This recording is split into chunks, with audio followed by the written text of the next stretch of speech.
It's interesting, I think, that it's been just a little over 9 months since we've been able to meet as a congregation all together to celebrate the Holy Eucharist without fear of contagion. It's a time, it seems, maybe for gestation. There's been so much death. We need some birth. We'll need to stay cautious.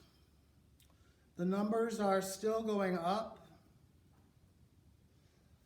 But with the passing of the solstice, with the coming of the new year, with 2 vaccines being distributed as fast as they can, we can see the proverbial light at the end of the proverbial tunnel. And our Advent readings turn as well from a focus on the future, on the second coming, Armageddon, the end of time, to a focus not really on the past, but on the timeless, in the birth of Jesus. In that story, the mother of Jesus plays a central part, and the 4th Sunday of Advent is usually dedicated to her. Luke says the angel Gabriel came to Mary in an experience the church would later call the Annunciation,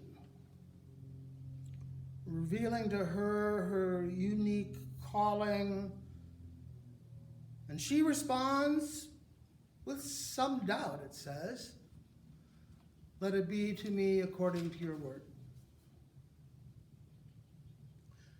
Luke's story of the birth of Jesus features Mary quite a bit.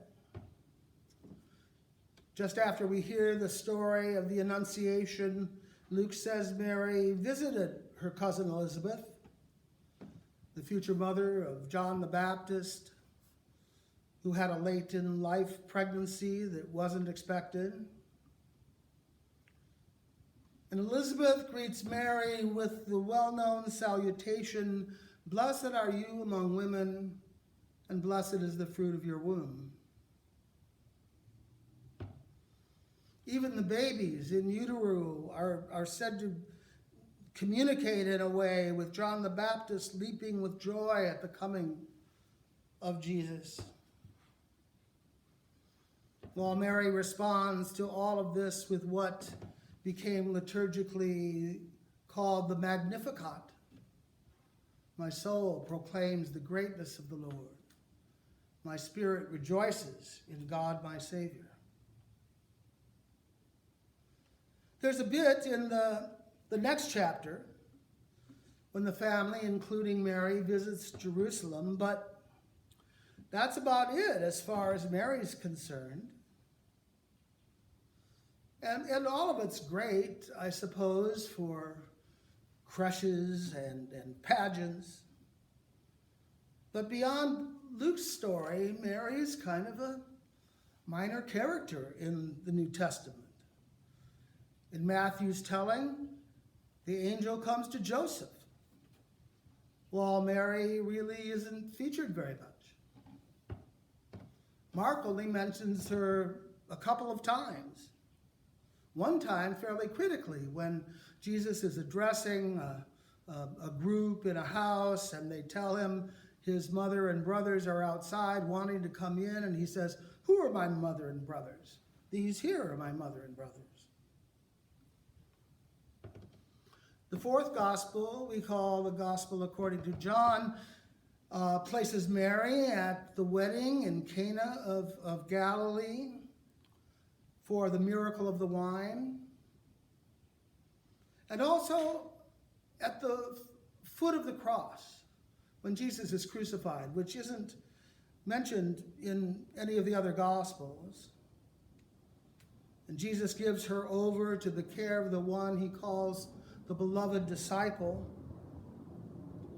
but there's not much really there. Even the virginity of Mary is asserted pretty much as the result of a misunderstood translation. A saying from Isaiah that had come to be associated with the coming of the Messiah said in Hebrew, "A young woman will conceive and bear a child, and you will call his name Emmanuel." And the word young woman in Hebrew gets translated into Greek as virgin. And it was the Greek translation that most people read, and that Luke and Matthew and the writers of the Gospels read to draw the connections to the Hebrew Scriptures.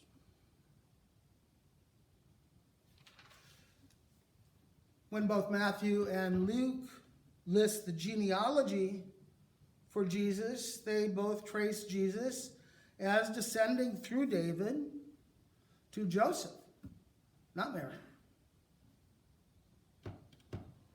So, if you're a literalist, taking the Bible in a materialistic, literal way about Mary's virginity, I'm afraid that Jesus can't be the son of David. And with our current understanding, he couldn't have a Y chromosome either. But that's not the most important thing.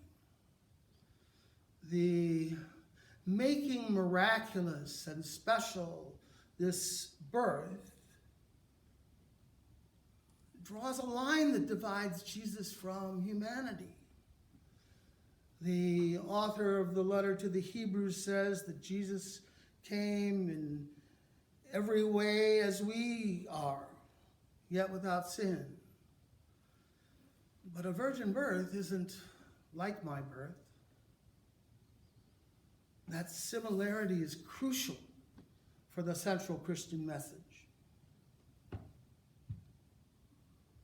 Yet Mary does become a major figure for the church. Her motherhood and femininity become central for practices of spirituality since the time of the earliest church. And as Jesus, like the Father before him, comes to be seen as more distant, more awesome, more holy, and people become ashamed to even go to him in prayer, Mary becomes the mediatrix, the interceder. Normal people can go to her and say, maybe we can ask his mom. She might go and ask for us.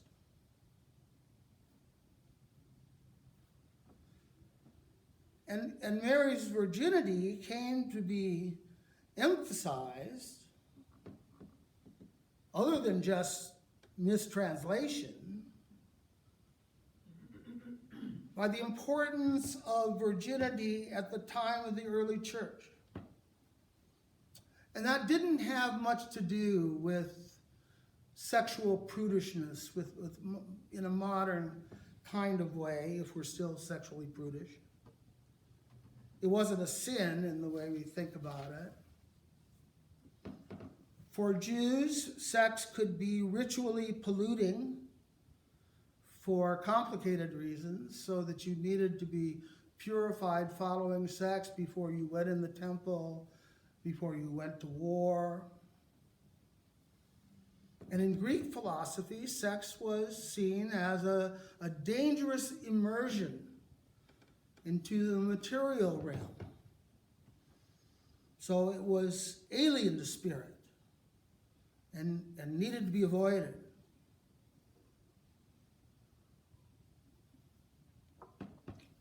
And then this emphasis on virginity, marking in Mary a kind of purity of spirit in some people's minds, came to reinforce the subjugation of women by a dominant patriarchy, Jewish and Greek and Christian as well.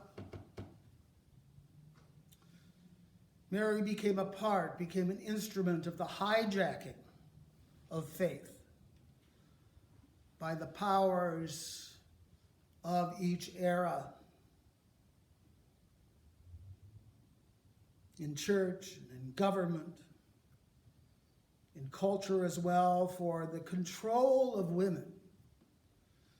And through that control of families. And through that control of society and money and power. Mary maybe seemed to be put on a pedestal, but she was chained to that pedestal for 2,000 years. But as with other usurpations, a remnant remained, a remnant of truth, a seed of the soul carried forward in quiet, a subversive irritation in the body of the powerful, barely noticed at the time, that eventually would form gradually something like a pearl of great value, the deeply felt experience of the femininity of God. At the Council of Ephesus in 431, Mary was declared to be Theotokos, the bearer of God, a necessary part of bringing God into the world, the way to incarnation of a divinity only thought about before, but in this life of Jesus, opening up the senses to life in its fullness. The feminine was the way. In spite of attempts to control and suppress any spiritual femininity, still she persisted. Her way of love, her way of yielding that would not be victimized, a yielding to God, cooperating with life in the world that we live in, rather than opposing it in monastic separation. It brought a power of soul that was much like a river, just flowing the easiest way it can find, yet cutting through the hardest of rocks, cutting through patriarchal authority, giving to common people a way of their own, not controlled by the bosses, the patriarchal elite. In medieval times, through Francis and others, in the time of the Renaissance, through transformative art, the reemergence of the goddess from her post-Greek and Roman slumber, to the rosary and new liturgies that evolved in reaction to the plainness of worship in the Protestant Reformation and its Puritan iconoclasm that broke all the stained glass, its suspicion of beauty. It was Mary, as well as Jesus, who stirred up the hearts of those who were encountered by European missionaries when mission became an element of conquest and genocide. The subversion went on. It was only the vision of the Virgin of Guadalupe that opened up the Mexican indigenous to the sharing of our faith. And that sharing then became another seed planted in the soul of this Western Hemisphere that is still working subversively in the world today, fighting patriarchy, fighting racism, replacing these with love.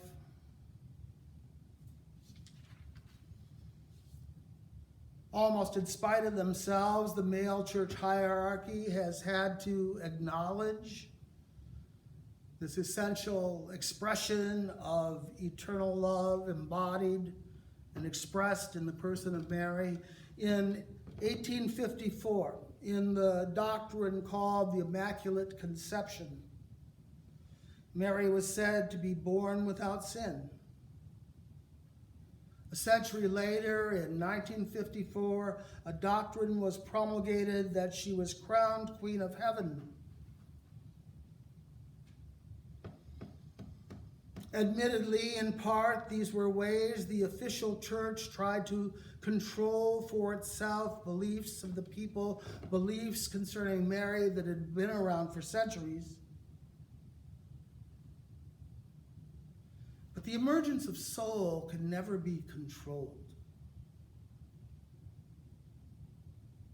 And neither can the spirit of women in our time. Women in the church, transforming bread and wine, standing at the altar, consecrating the Eucharist, celebrating the Mass, and in succession to apostles, called to be bishops. Carl Jung, the psychologist, saw the crowning of Mary as a sign of the activation of what he called quaternity, an expansion of Trinity to show forth this feminine side of the divine.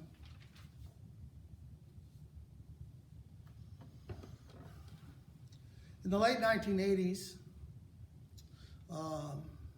fairly soon after I came to California, I entered into spiritual direction with Sister Carol Marie Kelly, who was a Franciscan hermit who lives down in Big Sur off Palo Colorado Canyon. I'd go down once a year, the rest of the time talking on the phone. And at the time, I was on the Diocesan Commission on Ministry. And we had a retreat as the commission at the Franciscan Convent. I think it's in Redwood City. And on that retreat, I saw a painting on the wall in the hall by my room of Mary at the head of the gathered apostles with Jesus, maybe the resurrected Jesus also placed there. And it really moved me. It touched that soul. And when we went back for a retreat the year later, I looked for it and it wasn't there. But then I found it. It had been put in the cafeteria. It was hanging kind of lopsided over a plastic conduit that was protecting a wire. And I found that disrespectful. I thought I should steal it, but I didn't. And I confessed that thought, or spoke of it, the next time I went to speak to Carol Marie. And then the next time after that, she gave me the painting. Ask, and it shall be given. Seek, and you will find.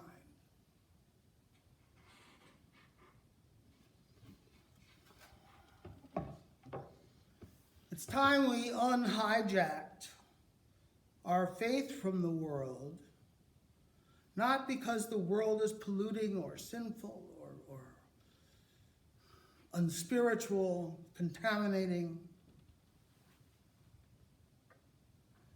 but so we can give soul back to the world with a fuller kind of love, with a place for the feminine shown to us in Mary. It could really make a difference. It could really make a difference in living life with soul, in giving birth to God again. Thanks be to God.